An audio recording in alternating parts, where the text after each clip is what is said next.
Everyone. और जैसा कल का अनाउंसमेंट था कि आज आप लोग के लिए वीडियो आने वाले हैं, और हमारा जो वीडियो होगा आज का वो है क्लास 10th के बायोलॉजी का पोर्शन। ऑटोट्रॉफिक न्यूट्रिशन हम लोगों ने अच्छी तरीके से पढ़ लिया, उसमें फोटोसिंथेसिस के स्टेप्स के बारे में जानकारी ले ली। आज जो टॉपिक हम लोग लेकर के आए हैं उसका नाम है हेट्रोट्रॉफिक न्यूट्रिशन। चलिए बिना समय बर्बाद किए, वीडियो की लेंथ ज्यादा लंबी ना करते हुए जल्दी से हेट्रोट्रॉफिक न्यूट्रिशन के बारे में बात करते हैं। जैसा कि पहले भी हम लोगों ने बात किया है कि हेट्रो का मतलब क्या होता है? हेट्रो मतलब होता है डिफरेंट। हेट्रो का मतलब होता है डिफरेंट, और ट्रॉफिक मतलब होता है न्यूट्रिशन। ट्रॉफिक का मतलब होता है न्यूट्रिशन। तो कह रहा है कि द मोड ऑफ न्यूट्रिशन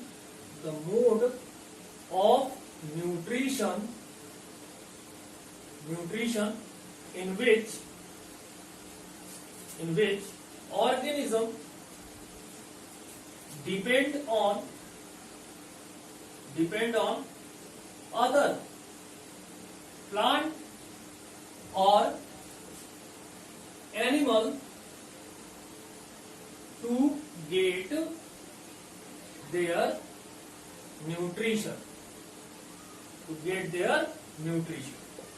कह रहे कि ये हेट्रोट्रॉफिक ऑर्गेनिजम्स वो ऑर्गेनिजम्स का ग्रुप है जिसमें एक ऑर्गेनिज्म दूसरे ऑर्गेनिजम्स के ऊपर में अपने फूड के लिए डिपेंडेंट होते हैं। तो one organism is dependent on other in order to get their nutrition.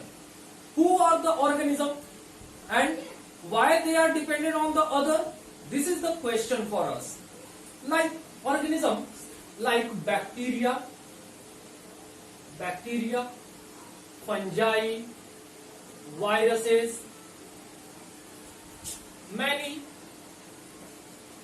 non-chlorophyllous plants like cuscuta, these are dependent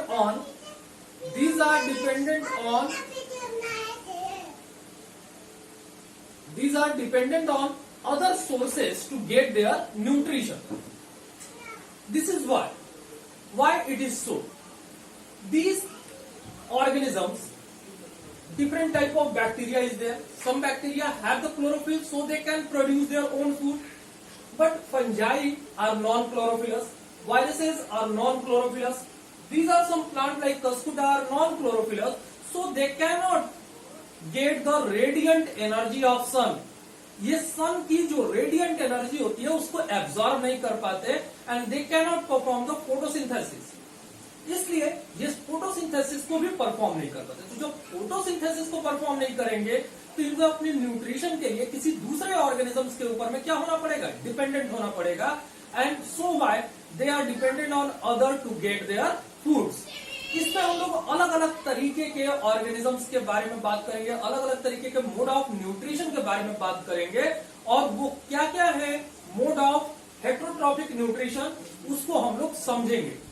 इसमें जो मोड ऑफ न्यूट्रिशन है वो हमारा है, जैसे पहला है हमारा सैप्रोफिटिक न्यूट्रिशन। दूसरा है parasitic nutrition.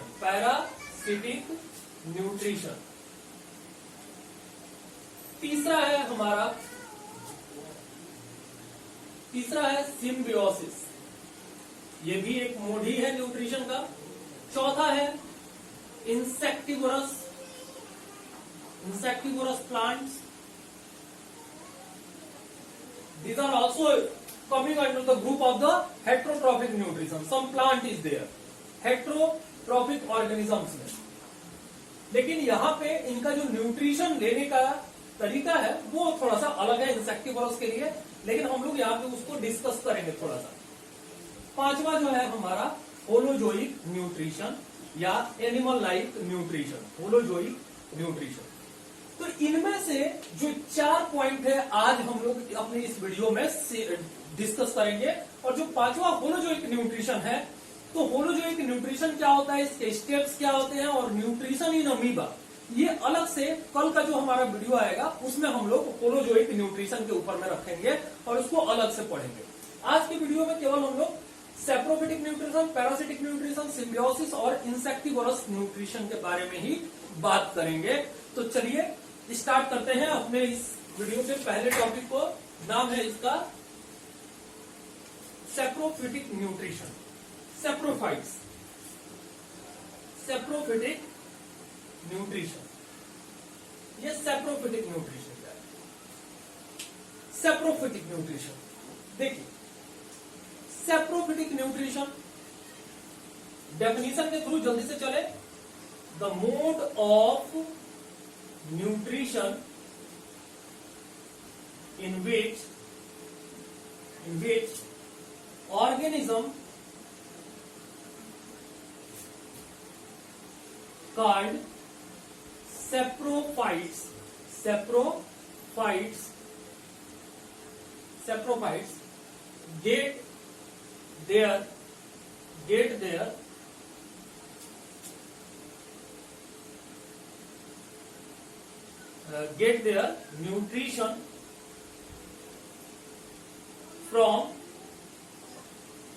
get their nutrition from dead and decaying materials.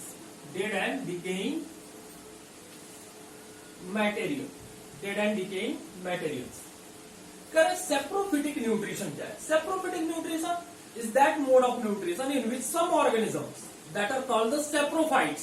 Saprophytes जैसे वहां पे ऑटोट्रॉप्स हम लोगों ने बोला, तो ऑटोट्रॉप्स में सारे के सारे ग्रीन प्लांट्स आते हैं। और ऑटोट्रॉपिक न्यूट्रिशन क्या है? जो mode of nutrition green plant follow करते हैं in order to get their food, उसको हम लोग कहते हैं ऑटोट्रॉप। वैसे ही saprophytic nutrition mode of nutrition है, और सेप्रोफाइट क्या है? वो ऑर्गेनिजम्स हैं जो इस मोड ऑफ न्यूट्रिशन को फॉलो करते हैं। तो saprophytes get their nutrition from the dead and decaying materials. What are the example of this? Bacteria and fungi. Bacteria and fungi. These are the organisms that get their food from the dead and decaying material. Just assume bacteria or fungi are grow over the dead and decaying organic material. चलिए यहां पे बात करते हैं कि ये dead और decaying organic material है क्या? डेड और डिकेइंग ऑर्गेनिक मटेरियल में क्या आ सकते हैं भाई? हो सकता है प्लांट के कुछ टूटे हुए टुकड़े हो, लीव्स हो, प्लांट की लीव्स हो, फ्रूट्स हो, स्टेम्स हो, या पूरा का पूरा प्लांट ही गिर गया हो। एनिमल के एक्सक्रीटा हो, जो वेस्ट मटेरियल एनिमल रिलीज करते हैं, वो ऑर्गेनिक मटेरियल है। एनिमल कोई मर गया हो तो उसकी बॉडी डिकम्पोज होनी है ना, तो वो डिकम्पोजिशन के प्रोसेस में जाएंगे। तो बैक्टीरिया और फंगस जो है वो क्या करते हैं? वो डेड और डिकेइंग ऑर्गेनिक मटेरियल के ऊपर में ग्रो कर जाते हैं, एंड दे रिलीज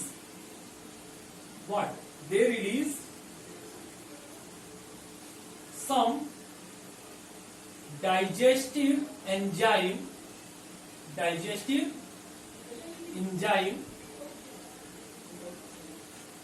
क्या करता है ये digestive enzyme? This digestive enzyme converted the dead and decaying material into simple and soluble form. ये डाइजेस्टिव एंजाइम जो है क्या करते हैं? Converts dead materials into simpler and soluble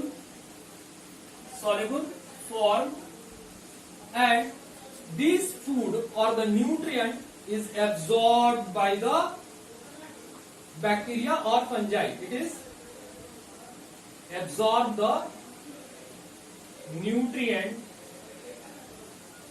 released from food.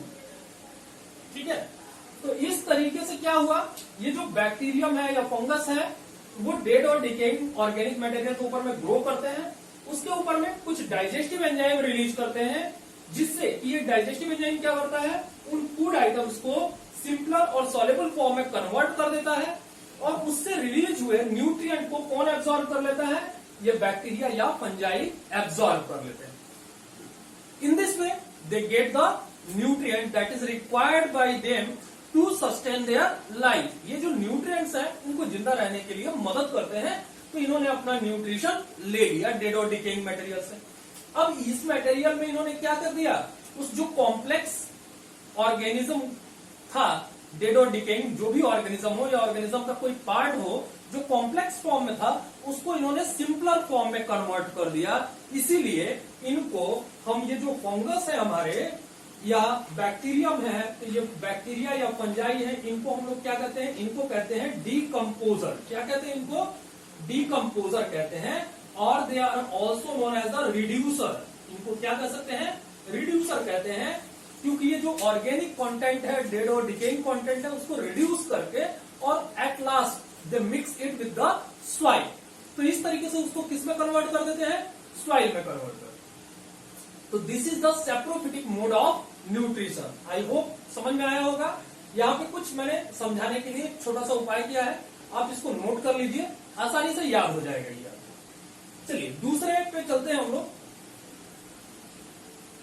दूसरा जो है हमारा वो है पैरासिटिक मोड ऑफ न्यूट्रिशन. दूसरा जो है हमारा है parasitic mode of nutrition. Second one is the parasitic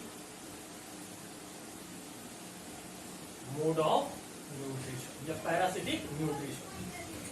तो पैरासिटिक मोड ऑफ न्यूट्रिशन या पैरासिटिक न्यूट्रिशन के बारे में बात करेंगे.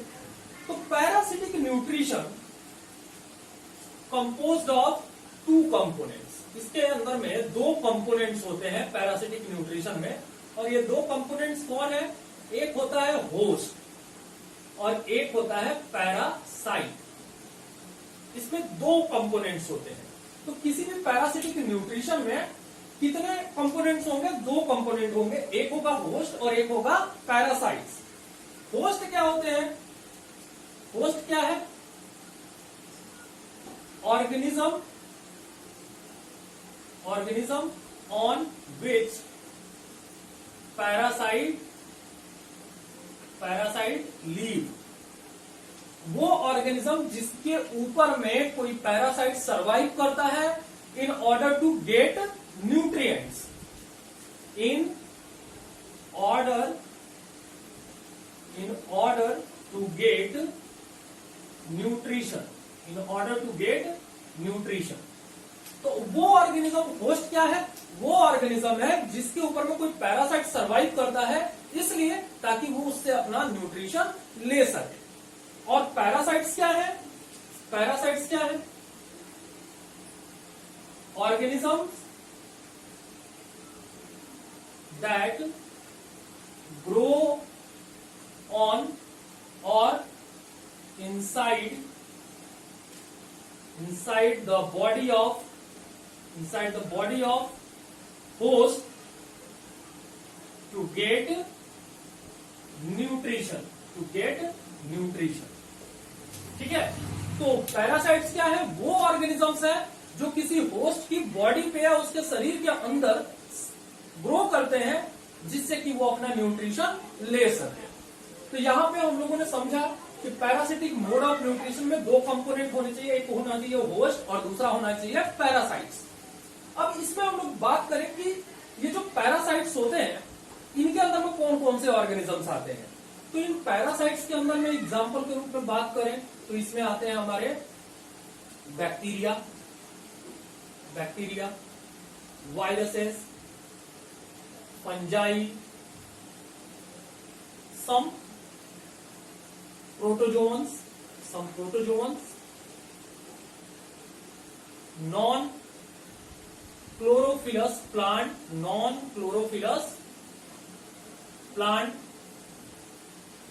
and also some flowering plants. ये इंपॉर्टेंट पॉइंट है। एक बार बोर्ड के एग्जाम में ये क्वेश्चन आया था कि नेम सेप्रोफिटिक, सॉरी यहाँ पे थोड़ा सा मिस्टेक हो गया, ये आपको बताना चाहिए था मुझे को सेप्रोफिटिक न्यूट्रिशन में थोड़ा सा दिमाग से उतर गया, यहाँ पे ये बात आ गई। तो कुछ ऐसे, चलिए सेप्रोफिटिक प्लांट के लिए थोड़ा सा सुन लीजिए। कुछ फ्लावरिंग प्लांट्स होते हैं जो saprophytic mode of nutrition follow करते हैं। उनमें आता है हमारा मोनोट्रोपा और नियोसिया।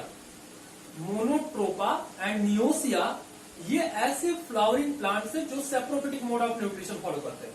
लेकिन यहाँ पे हम लोग पैरासिटिक मोड ऑफ न्यूट्रिशन की बात कर रहे थे, जिसमें होस्ट और पैरासाइट के बारे में हम लोगों ने जाना, और इसमें बैक्टीरिया, वायरसेस, फंजाई, प्रोटोजोआ और कुछ नॉन क्लोरोफिलस प्लांट जो है इसके प्रोसेस में आते हैं।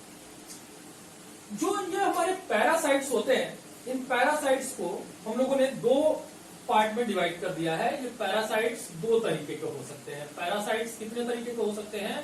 दो तरीके के हो सकते हैं। एक को कहते हैं एक्टोपैरासाइट्स, एक को कहते हैं एक्टोपैरासाइट, और दूसरे को कहते हैं endoparasite. Ectoparasite and endo. Ecto का मतलब क्या होता है? एक्टो का मतलब होता है आउटर, आउटर। एंडो का मतलब क्या होता है? एंडो का मतलब होता है इनर, इनर और इनसाइड। तो एक्टोपैरासाइट क्या होंगे? वो पैरासाइट्स जो कि किसी ऑर्गेनिज्म की बॉडी पे सरवाइव करते हैं, that grow on the body of an organism. ऐसे पैरासाइट जो किसी ऑर्गेनिज्म की बॉडी के ऊपर में सरवाइव करते हैं, उनको हम लोग कहते हैं ectoparasite. That present on the body of an organism, जो किसी ऑर्गेनिज्म की बॉडी पे पाए जाते हैं। जैसे फॉर एग्जाम्पल मॉस्किटोस, लीच, लाइस यानी जुए। तो लीच, मॉस्किटो, लाइस ये सब जो है वो कैसे हैं? एक्टोपैरासाइट। एंडोपैरासाइट्स में क्या आते हैं? That lives inside the body of an organism, जो किसी ऑर्गेनिज्म की बॉडी में सरवाइव करते हैं। जैसे फॉर एग्जाम्पल में क्या आ सकते हैं? हमारे निमेटोड्स आ सकते हैं। जैसे एस्कैरिस की बात करते हैं, एस्कैरिस, फ्लैटवर्म्स यानी प्लेटीहेलमिन्थेस। तो ये सब हमारे शरीर के अंदर हमारे इंटेस्टाइन में पाए जाते हैं, इसीलिए इनको हम लोग क्या कहते हैं? एंडोपैरासाइट्स कहते हैं। तो एक्टोपैरासाइट एंड एंडोपैरासाइट, इन दो कैटेगरीज में हम लोगों ने पैरासाइट्स को डिवाइड किया हुआ है। अब चलिए जल्दी से बात कर लेते हैं कि in what way the parasites get their nutrition from their host. किस तरीके से पैरासाइट जो है अपने होस्ट से न्यूट्रिशन को लेते हैं, उनका तरीका क्या होता है न्यूट्रिशन के लेने का। यहाँ पे हम लोगों ने बात की है कि बैक्टीरिया, वायरसेस, फंजाई ये सब ऑर्गेनिज्म है जो किसी दूसरे होस्ट के ऊपर में सर्वाइव करते हैं, उससे अपना न्यूट्रिशन लेते हैं।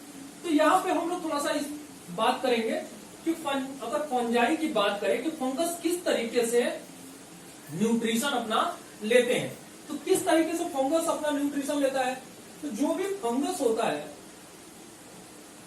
फंगस उसकी जो प्लांट बॉडी होती है, उसकी प्लांट बॉडी को हम लोग कहते हैं माइसीलियम। क्या कहते हैं? माइसीलियम। ये प्लांट बॉडी है, ये इसकी प्लांट बॉडी है। तो प्लांट बॉडी को कहते हैं हम लोग माइसीलियम। और माइसीलियम किससे बना होता है? Composed of hyphae. ये बहुत सारे हाइफी से मिल करके बना होता है। हाइफी क्या होते हैं?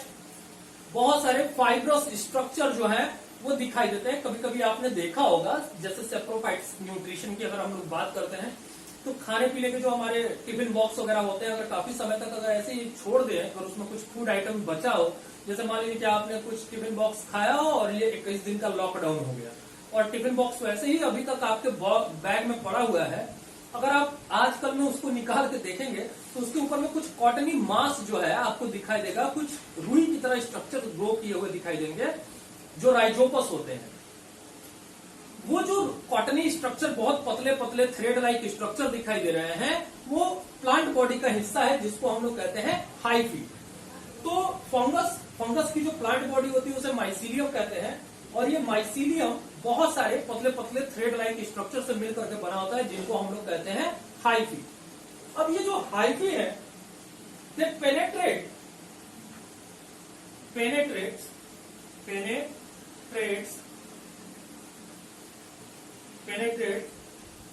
The body of host.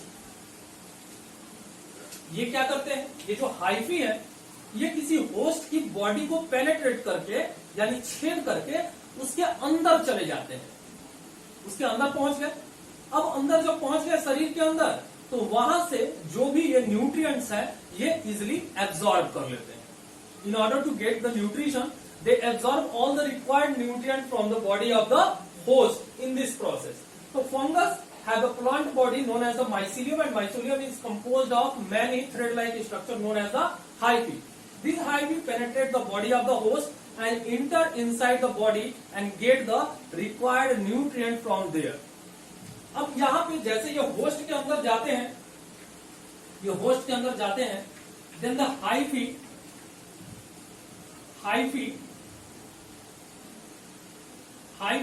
end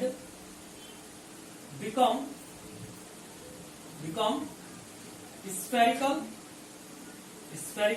और knob like। ये इस तरीके से हो जाता है। मान लीजिए कि ये कोई एक ऑर्गेनिज्म है और इसके ऊपर में एक फंगस एंटर कर गया और इसका ये हिस्सा जो है अंदर की तरफ घुस गया। तो अब ये अंदर की तरफ चला जाता है, तो अंदर की तरफ जब पहुंचा तो ये आप देख रहे हो कि यहाँ पे कैसा हो गया, ये स्फेरिकल हो गया या एक नॉब लाइक स्ट्रक्चर की तरह हो गया। ये इस नॉब लाइक स्ट्रक्चर को हम लोग कहते हैं कॉल्ड एज हॉस्टोरिया। हॉस्टोरिया का मतलब होता है चूसकांग, चूसने वाले अंग। Haustoria is a sucking organ, sucking part of the hyphae. अब ये हॉस्टोरिया की मदद से क्या करते हैं, दे suck the essential nutrient required for their nutrition. तो ये क्या कर लिया, with the help of haustoria suck the nutrients। ये क्या करते हैं, हॉस्टोरिया की मदद से न्यूट्रिएंट्स को सोख लेते हैं, एब्जॉर्ब कर लेते हैं, और जो भी इनकी रिक्वायरमेंट होती है उसको कंप्लीट कर लेते हैं। तो इस तरीके से फंगस ने कैसे पैरासिटिक न्यूट्रिशन को परफॉर्म किया हम लोगों ने यहाँ पे देखा, इसको नोट कर लीजिएगा। प्लांट के अंदर में कुछ ऐसे प्लांट होते हैं जो कि नॉन क्लोरोफिलस होते हैं। इसका मतलब है कि वो सनलाइट को एब्जॉर्ब नहीं कर पाते हैं, और सनलाइट को एब्जॉर्ब नहीं कर पाते तो अपने लिए न्यूट्रिशन नहीं कर पाते हैं।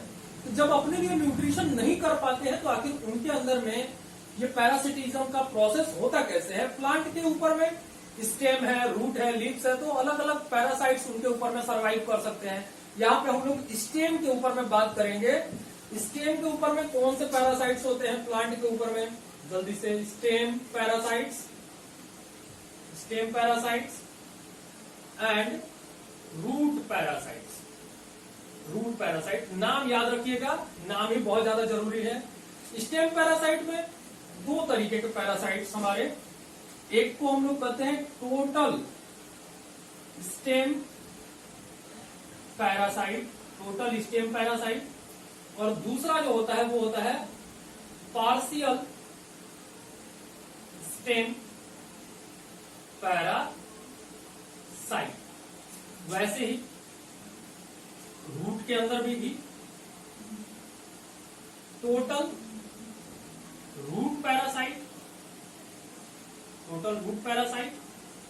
और पार्शियल रूट पैरासाइट। तो यहां पे टोटल और पार्शियल का मतलब समझ लेते हैं। देखिए, टोटल पैरासाइट का मतलब होता है it means they are the strictly parasites. Total stem parasite means strictly parasite. They are the strictly parasite. Strictly parasite, it means they cannot survive without the parasitism. बिना पैरासिटिज्म के वो अपने को sustain नहीं कर सकते हैं. They have the only one mode of getting nutrition is that the parasitic mode of nutrition. It means in absence of host they no more survive.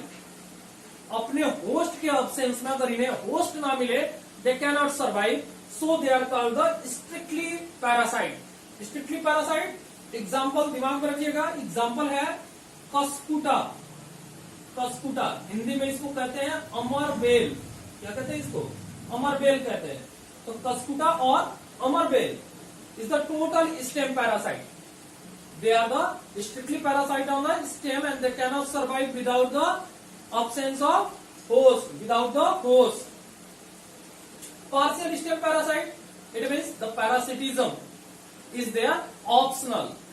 यानी इनका मतलब क्या है? यहाँ पे पैरासिटिज्म जो है वो कैसा है? ऑप्शन है इनका, ऑप्शनल है.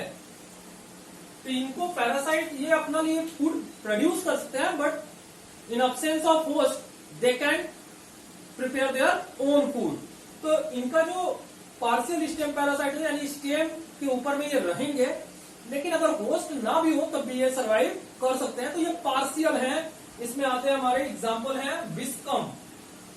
विस्कम, विस्कम, मिसलटोय, ये सब एग्जाम्पल है हमारे पार्शियल स्टेम पैरासाइट्स के.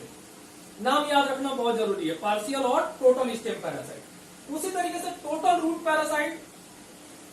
टोटल रूट पैरासाइट है हमारा रेफ्लेसिया. रेफ्लेसिया नाम सुना है कभी रेफ्लेसिया का? रेफ्लेसिया सबसे बड़ा फ्लावर प्रोड्यूसिंग प्लांट है. जो सबसे बड़ा फ्लावर प्रोड्यूस होता है वो रेफ्लेसिया का होता है. वो टोटल स्टेम पैरासाइट्स है. और पार्शियल स्टेम पैरासाइट्स कौन होते हैं? पार्शियल स्टेम पैरासाइट जो है हमारे वो होते हैं सेंटलम. सेंटलम को हम लोग कहते हैं कि वो पार्शियल स्टेम पैरासाइट है. तो पार्शियल रूट पैरासाइट कौन है? तो पार्शियल रूट पैरासाइट है वो है सैंडलम, जिसको हम लोग कहते हैं सैंडल. Would, sandal. तो सैंडलम पार्शियल रूट पैरासाइट है. तो ये हमारा पैरासिटिक मोड ऑफ न्यूट्रिशन हो गया. इसी में एक और आ जाता है mixotrophic nutrition. Mixotrophic nutrition, MYXO, mixotrophic nutrition. तो मिक्सोट्रॉपिक न्यूट्रिशन में आता है हमारा यूग्लिना. यूग्लिना एग्जाम्पल है, क्योंकि वो तो है तो सेप्रोट्रॉपिक है, यानी डेड और डिकेइंग मटेरियल से अपना फूड ले सकता है, या होलोजोइक न्यूट्रिशन फॉलो करता है यूग्लिना. लेकिन कई बार उसके पास क्लोरोफिल भी मौजूद होते हैं जिससे वो अपने लिए फूड सिंथेसाइज कर पाता है. तो ये दोनों तरीके के न्यूट्रिशन सेम ऑर्गेनिज्म में पाए जाते हैं, इसीलिए उसको कहते हैं हम लोग मिक्सोट्रॉपिक न्यूट्रिशन. दिमाग में रखिएगा इसको, मिक्सोट्रॉपिक न्यूट्रिशन. चलिए अगले हमारे टॉपिक पे चलते हैं. और अगला जो टॉपिक है हमारा वो है सिम्बियोसिस. क्या टॉपिक है हमारा? Symbiosis. Symbiosis, symbiosis, symbiosis. Symbiosis क्या है? सिम्बियोसिस को हिंदी में कहते हैं सहजीवन.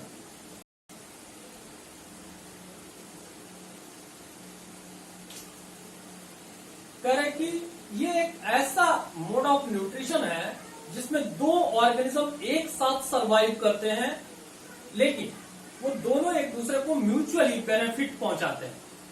एक दूसरे को म्यूचुअली बेनिफिट पहुंचाते हैं. इसके भी दो कंपोनेंट होते हैं सिम्बियोसिस के, जो हम लोग बात करते हैं सिम्बियोटिक रिलेशनशिप की. तो एक होता है fungal component,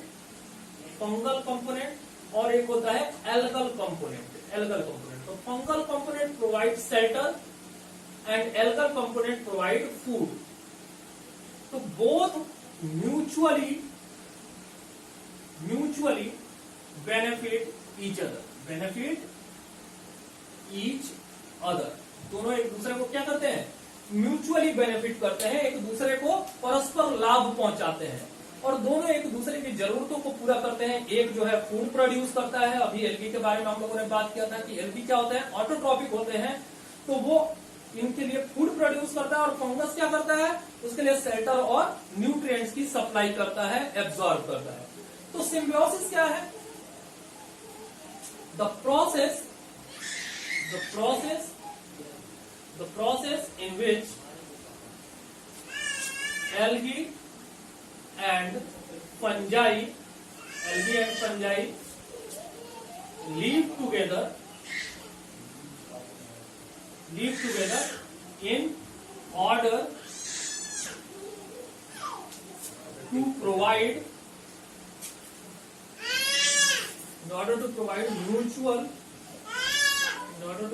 mutual benefit to one another। एक दूसरे को क्या कहते हैं, परस्पर लाभ पहुंचाते हैं। अब यहाँ पे एक बोर्ड का क्वेश्चन बनता है, वैसे बहुत सारे रिलेशनशिप्स हैं जिसमें हम लोग माइक्रोराइजर रिलेशनशिप की बात करते हैं, हम लोग लेग्यूमिनस प्लांट की बात करते हैं। तो ये सारे के सारे रिलेशनशिप ऐसे हैं जिसमें म्यूचुअली बेनिफिट किया जाता है, तो ये एक दूसरे को परस्पर लाभ पहुंचाने का ये एक तरीका है। तो प्रोसेस है जिसमें ऑर्गेनिज्म एक दूसरे को परस्पर क्या करते हैं, लाभ पहुंचाते हैं, तो सहजीवन कहलाता है ये, या सिम्बियोसिस कहलाता है। तो बोर्ड का एक क्वेश्चन आता है कि how the symbiosis is different from parasitism. How the symbiosis, question है, दिमाग में रखिएगा, क्वेश्चन है how the symbiosis different from parasitism। अब देखिए, how the symbiosis is different from parasitism, however both have the two components। यहाँ पे symbiosis में भी दो कंपोनेंट्स हैं, अभी हम लोगों ने बात किया, दो कंपोनेंट्स कौन है, एल्गी और फंजाई। पैरासिटिज्म में भी दो कंपोनेंट होते हैं, कौन कौन से होते हैं, होस्ट और पैरासाइट्स। यहाँ पे क्या हो रहा है, यहाँ पे ये दोनों एल्गी और फंजाई एक दूसरे को क्या कर रहे हैं, म्यूचुअली बेनिफिट कर रहे हैं, mutually benefited to one another. Algae and fungi mutually benefited to one another, but here the parasite only get the benefit।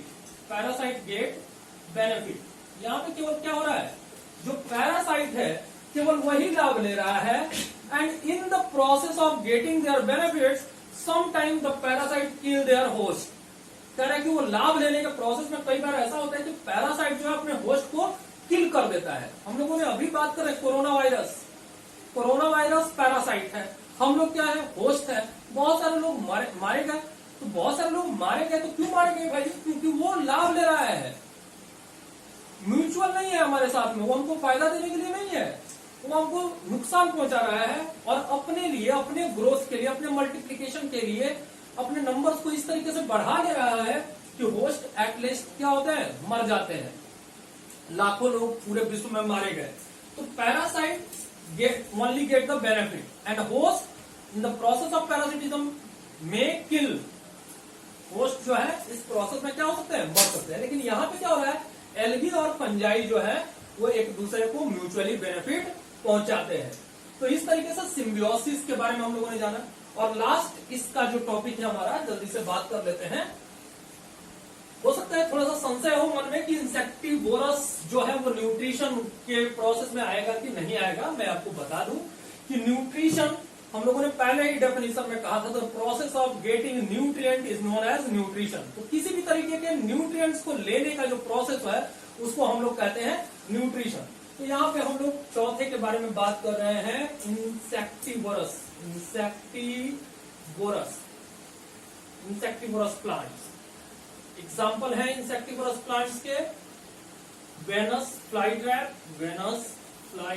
Trap, pitcher plant, these are the example of insectivorous. Insectivorous यानी insect और vorous यानी feeding. Insect feeding plant, ऐसे plant जो insect को feed करते हैं। ऐसी क्या जरूरत आ गई भाई कि इनको इंसेक्ट को खाना पड़े? ऐसे प्लांट इंसेक्ट को क्यों खाते हैं? These plants grow in swampy और nitrogen deficient soil, nitrogen deficient soil, nitrogen deficient soil. ये जो इंसेक्टिवोरस प्लांट होते हैं ये स्वैम्पी, दलदली जमीन में ग्रो करते हैं या ऐसी जगह पे ग्रो करते हैं जहां नाइट्रोजन की कमी होती है मिट्टी में। तो मिट्टी में नाइट्रोजन की कमी होगी तो वैसे जगह पे ग्रो करेंगे। अब इनको इंसेक्ट को इसलिए फीड करते हैं क्योंकि इंसेक्ट के अंदर में नाइट्रोजन की मात्रा होती है, प्रोटीन कंटेंट ज्यादा होता है, तो उस नाइट्रोजन की कमी को पूरा करने के लिए ये इंसेक्ट्स को फीड ऑन करते हैं। To get nitrogen they trap insect. ये इंसेक्ट को इसलिए लेते हैं ताकि अपने नाइट्रोजन की कमी को पूरा कर सके, makeup the amount of nitrogen that is deficient in the soil. आप लोगों ने पीचर प्लांट को देखा है? इस तरीके का एक प्लांट होता है, जल्दी से एक रफ डायग्राम बना लेते हैं। इस तरीके का एक प्लांट होता है, ये पीचर प्लांट बिल्कुल ऐसे पीचर की तरह ही होता है जैसे घड़े होते हैं हमारे घरों में, इस तरीके का। देखिए ये ऐसा है कि ये जो भी प्लांट होते हैं ये ऑटोट्रॉफिक होते हैं, दे सिंथेसाइज देयर ओन फूड, ये अपना खाना खुद ब खुद सिंथेसाइज कर लेते हैं। लेकिन केवल नाइट्रोजन की कमी को पूरा करने के लिए ये इंसेक्ट्स को फीड ऑन करते हैं। तो इंसेक्ट को फीड ऑन करते हैं इसलिए ताकि ये अपने नाइट्रोजन की कमी को पूरा कर सके। अब यहाँ पे कोई उड़ता हुआ अगर आकर के कोई इंसेक्ट अगर यहाँ पे बैठता है तो ये जो फ्लैप है, इसका जो ढक्कन है, जो लीड है, वो क्या हो जाएगी? ये जो लीड है, ये लीड जो है बंद हो जाएगा और इंसेक्ट तब तक अंदर ही रहेगा जब तक कि उसके अंदर से सारे न्यूट्रिएंट एब्जॉर्ब ना कर लिए जाए। तो इस तरीके से ये इंसेक्टिवोरस प्लांट जो है वो उस इंसेक्ट को किल कर देगा और किल करके उस इंसेक्ट से सारे न्यूट्रिएंट एब्जॉर्ब कर लेगा और इस तरीके से अपनी जो नाइट्रोजन की कमी है उस नाइट्रोजन की कमी को पूरा कर लेगा। So we have finished today's topic. Tomorrow again we have joined together to complete our holozoic nutrition. तो उस होलोजोइक न्यूट्रिशन में हम लोग होलोजोइक न्यूट्रिशन के स्टेप्स के बारे में बात करेंगे, होलोजोइक न्यूट्रिशन होता क्या है उसमें जानेंगे और न्यूट्रिशन इन अमीबा के बारे में हम लोग थोड़ा सा डिस्कस करेंगे। उसके बाद हम लोग एनिमल न्यूट्रिशन और दूसरे जो हमारे टॉपिक है उसके ऊपर में हम लोग चलेंगे।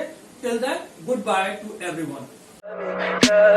Tell me pretty lies, look me in the face, tell me that you love me, even if it's fake.